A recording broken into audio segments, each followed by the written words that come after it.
Howdy, I'm John Hart Asher. This week on Central Texas Gardener, we're digging into our archives to bring you a special pet-centric episode all about the dogs and cats and other companions that we love to share our gardens with. On tour, we'll revisit some truly pet-forward destinations, complete with custom catios and chicken coops. While Daphne Richards will join us in studio to share how you can keep your pets and your plants happy. So let's get growing right here, right now. Central Texas Gardener's 30th season is made possible by Lisa and Desi Roden, supporting a love of gardening and nature for all communities. Want to know what happens to your recycled plastic? Since 2004, HEB has turned 58 million pounds of recycled plastic into things like composite decking and Field & Future by HEB trash bags. You can learn more at ourtexasourfuture.com.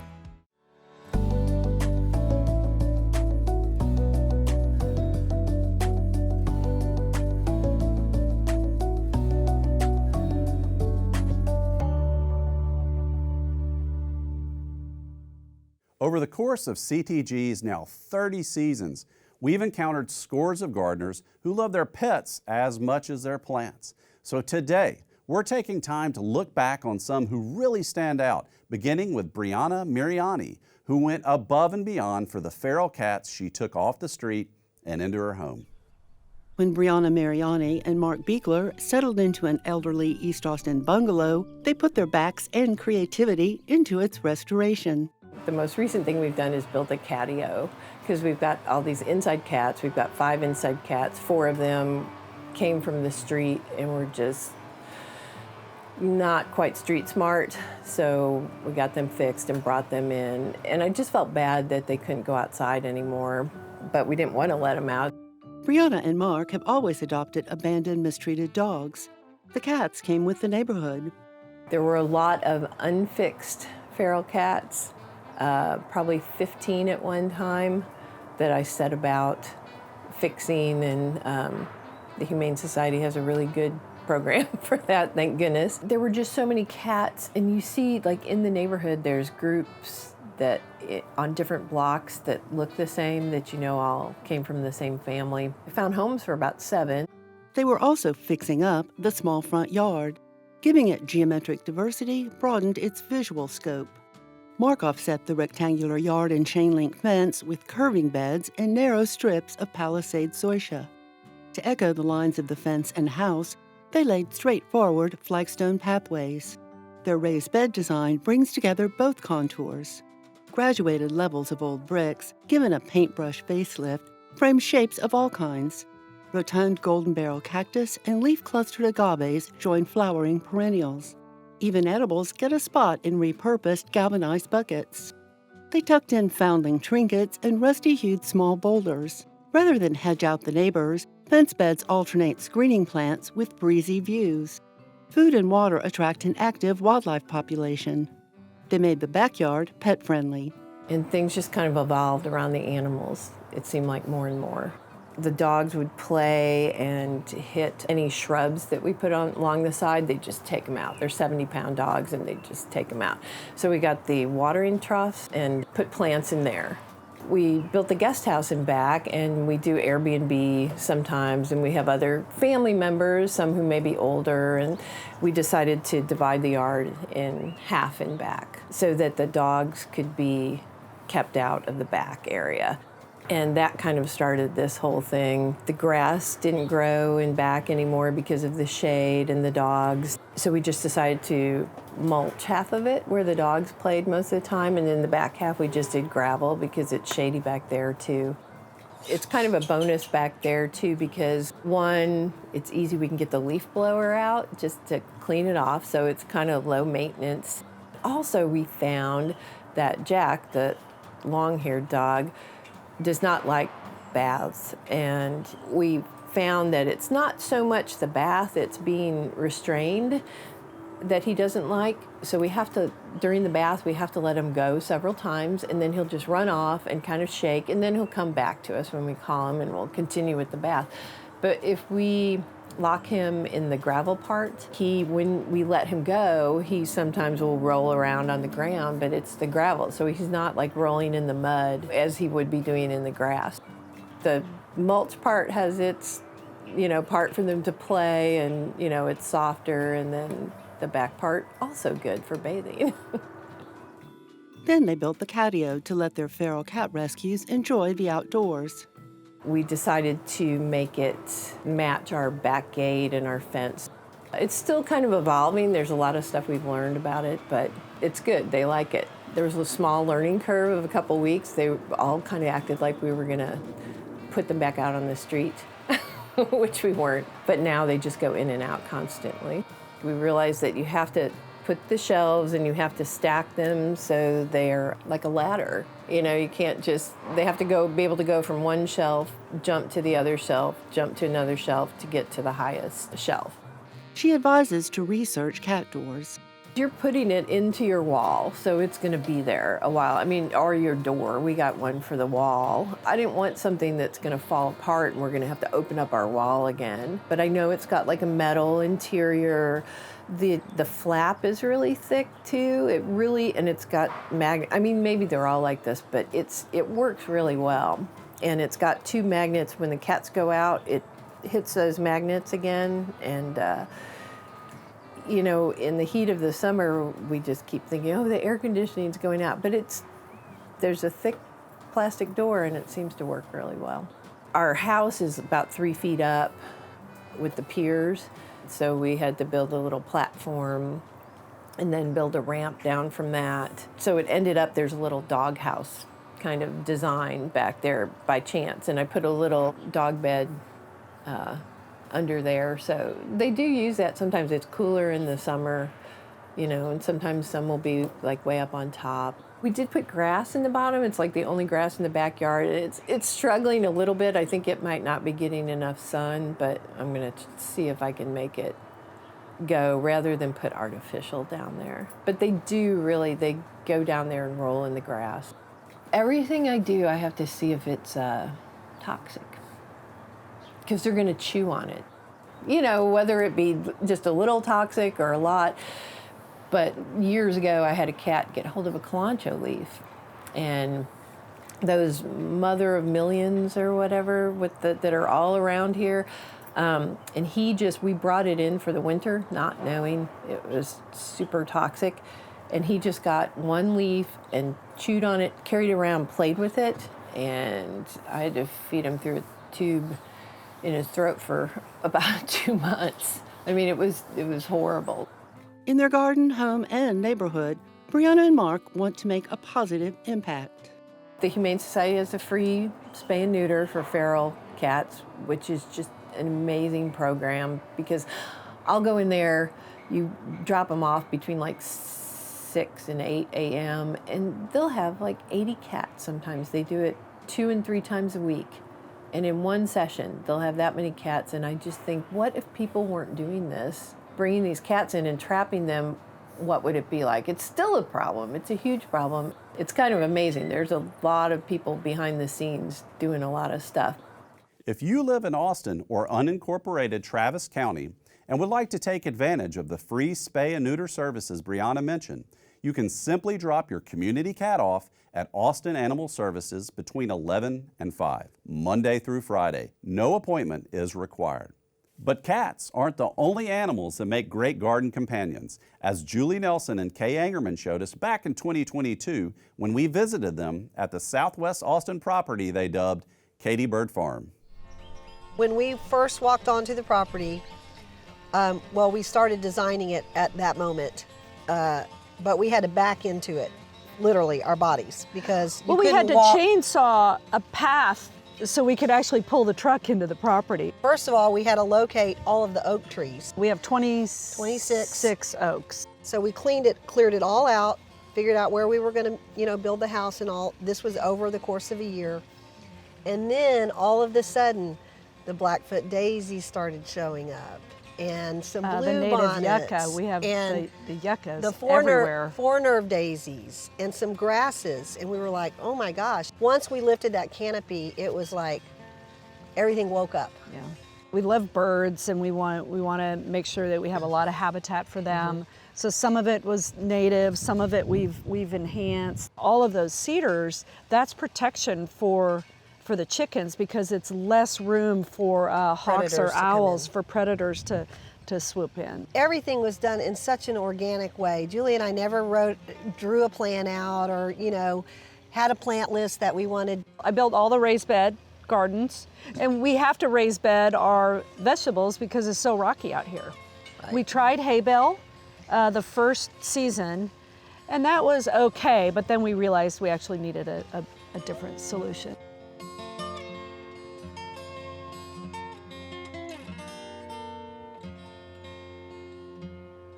Julie is really good at building, and I'm really good at holding things while she builds them. They did hire out for their sturdy and safe chicken coop. And it's a mobile coop, so technically it could be moved. It's on wheels.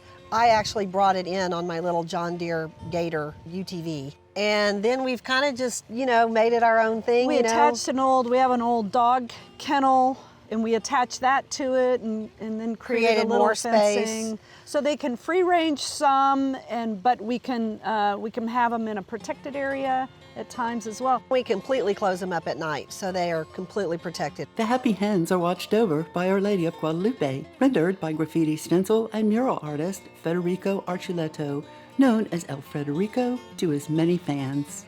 Then the chickens got company. The donkeys were clearly a midlife crisis for me. Some people go out and, get a sports car or do something crazy. I got donkeys.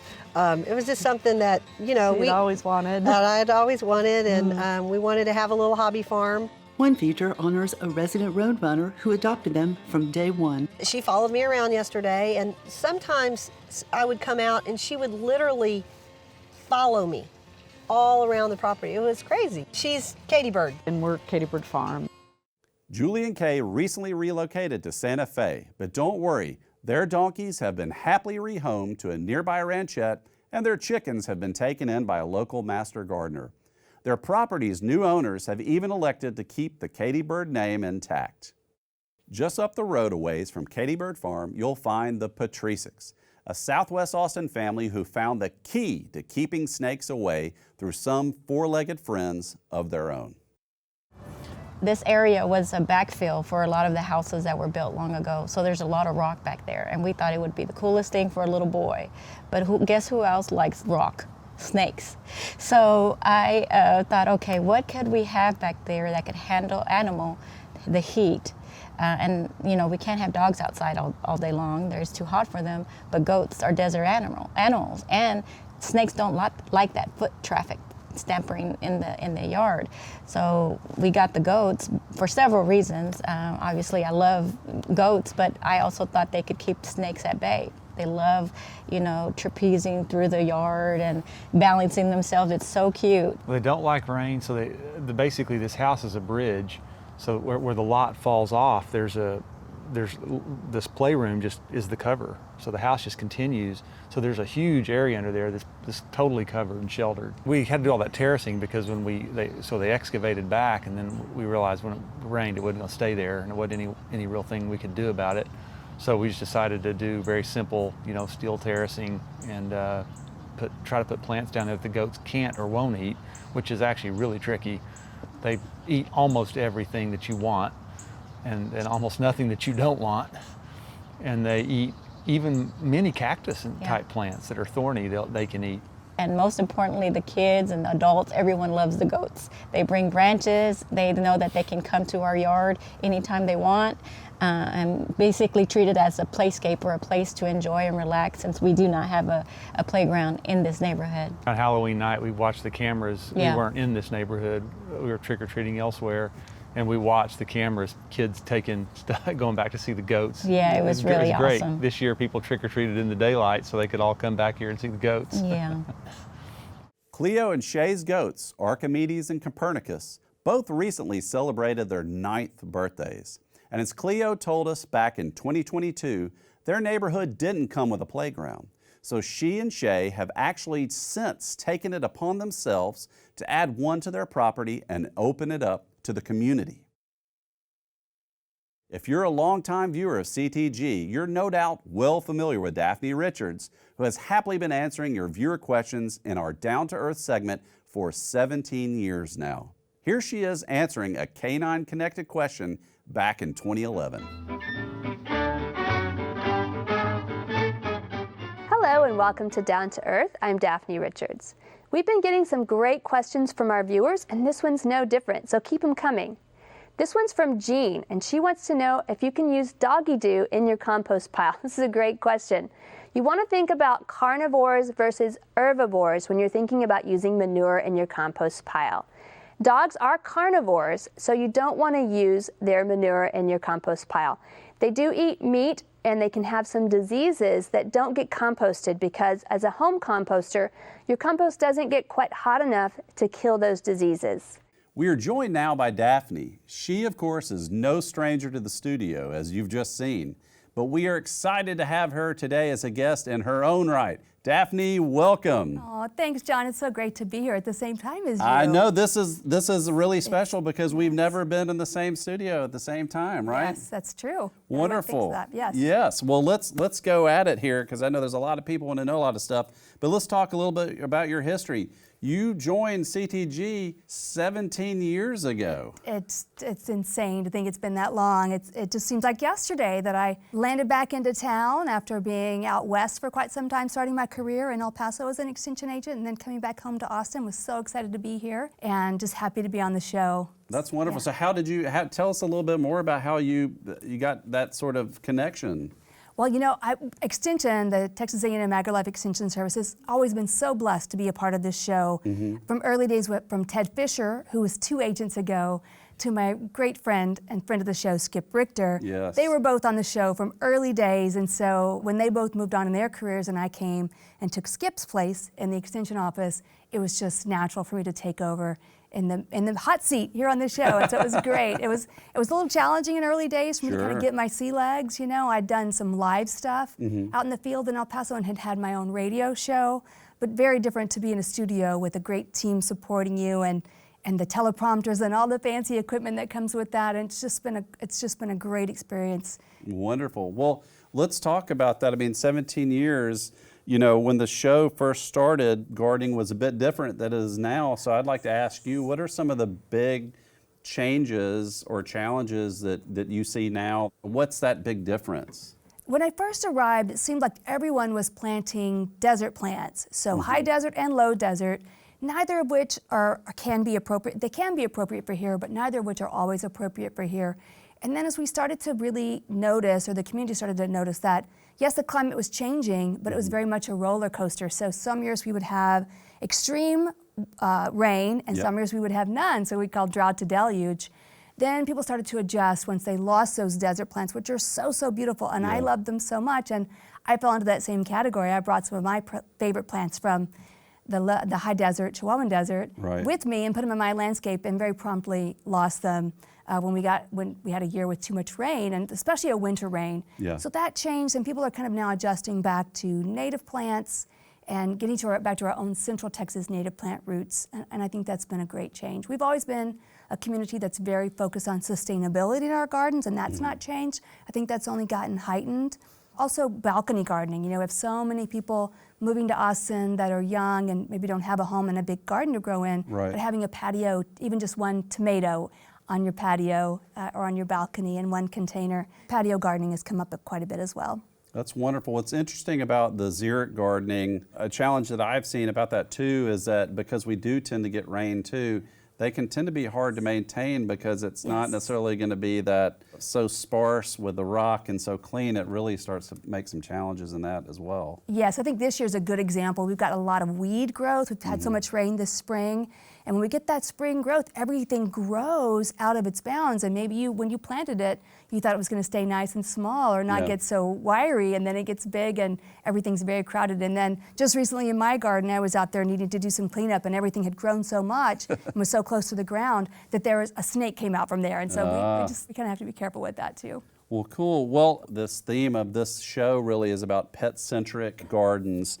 You know, over the years, we'd be remiss if we didn't talk about your wonderful sidekick, Augie, and would just like to ask how he got his start in show business as well. How did you bring Augie onto the set? Complete serendipity. I was on my way out of town one day and going to do a taping on my way out of town, and so I had the car packed to go see my family, and Augie, of course, was packed up and sitting down in the car.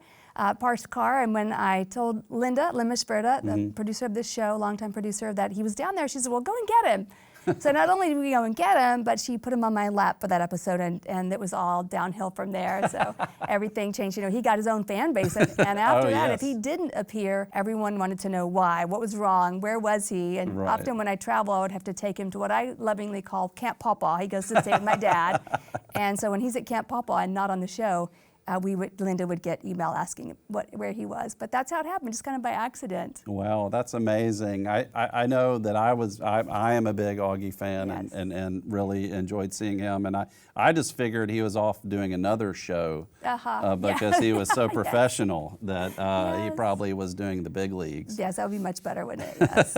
Well, we're going to miss him so much, and we're really excited because he was such a big part of the show that he still gets to make appearances from now and then. Oh, absolutely. I mean, he got recognized more often in the community when I did. I was out with him, and he loved meeting people. He was such a people dog, for sure. Yes. He loved being here in the studio and running around. He had the was looks great. for it. He was a handsome mug, for sure. Yes. Well, any pet updates for you now? So I do have another dachshund. Her name is Lulu. She just recently turned 12, and I've had her for ages, but she's just not, she doesn't have the same personality. She's such a nervous Nellie. Just for example, she one time jumped into the window, the drive-through window at Starbucks. So she doesn't get to go out as much as he did because she's not really ready for prime time. So that's why she hasn't made any appearances, but she's a lovely little girl, great sidekick, and I take her lots of places. She just doesn't come onto CTGs.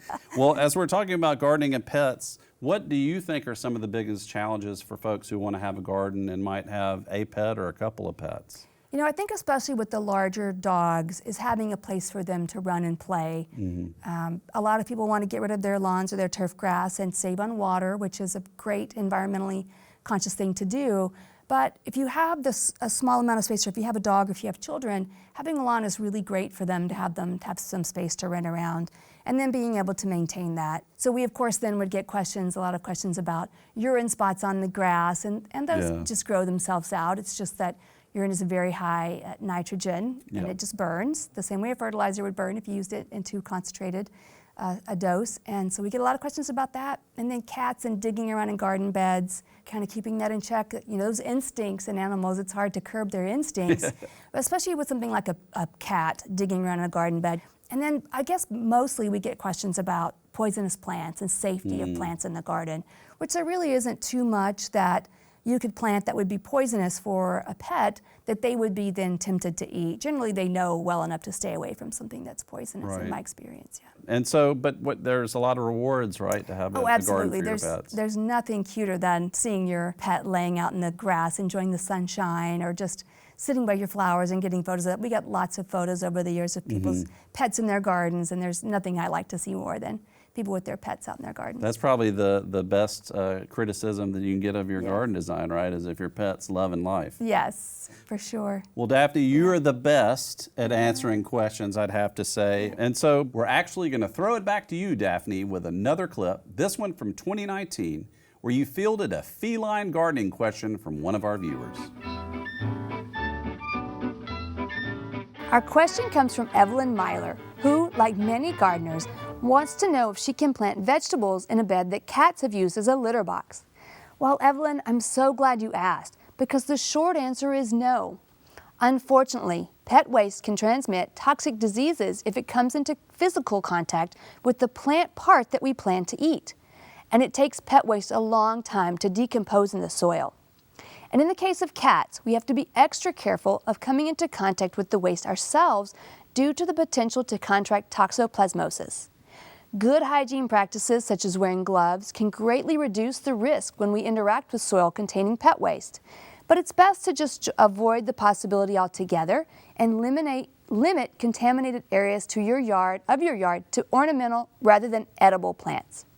But in better news, if you have space in your garden for an alternate site to grow edible plants and can implement some strategies to keep pets out of that area, we can give you some workarounds. For ideas on how to deter cats from garden beds, we checked with Molly Pekarsky, Flora and Fauna Manager at Lake Austin Spa, and mom to lots of pets. She points out that cats are creatures of habit, so note where Kitty likes to go and replace a section of your normal garden soil with sand in that area. You could also set up a new area of sand and try to tempt your kitties into that designated area. And consider planting catmint or catnip nearby as an extra enticement. Another strategy is to apply a very thick layer of large aggregate hardwood mulch around your vegetables. Since it's harder for kitties to scratch through those large pieces and reach the soft, finer texture of the soil below, and will make the sandy area that you've seeded to them more appealing. You could also apply some type of physical barrier, such as chicken wire, between the mulch and your soil, taking care to leave enough room for plants to grow without being restricted. One drawback to this strategy is that garden snakes may be caught in the wire, so that solution may not be for everyone. Be sure to check out centraltexasgardener.org for tips, resources, and to watch online. Until next time, remember to adopt the pace of nature. Her secret is patience.